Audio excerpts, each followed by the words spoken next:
Go again. Another grand jury decision and more questions on how our justice system works or if it works. Now, many say New York is not Ferguson. Eric Garner is not Michael Brown, and these cases are different. True.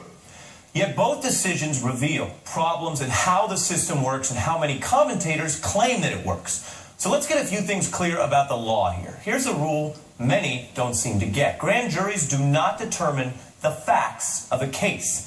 They don't find anyone guilty or innocent. Their decisions don't tell us what happened. And that's as true when they indict as when they don't.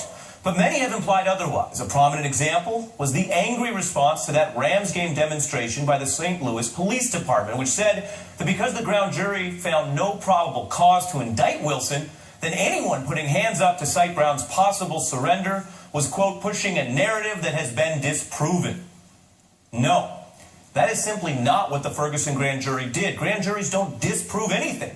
They decide whether there's enough evidence to go to a trial. Now, here's another obvious rule that many people are breaking. In a homicide investigation, the testimony of the potential suspect alone does not establish the facts. The suspect is under pressure to save his career or his life. His views are less credible than any independent testimony or evidence. And yet, the lessons are really basic. Don't rob a convenience store.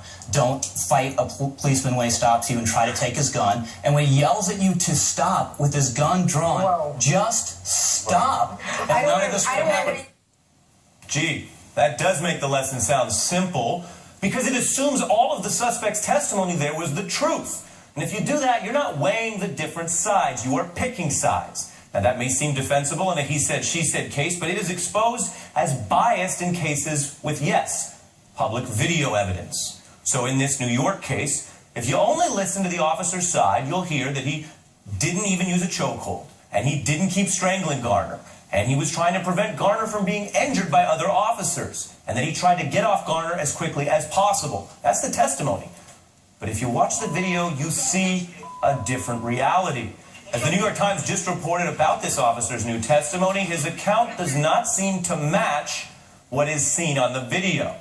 And because of the video, some who rushed to take the officer's word in Ferguson now disagree with this New York jury's accepting this officer's narrative. My thoughts are that this ought to have been an indictment, and it ought to have been an indictment for some form of manslaughter. It's not first-degree murder, it's not second-degree murder, but it's certainly reckless manslaughter because of the excessive use of deadly force on a person who posed no serious or material threat to the police.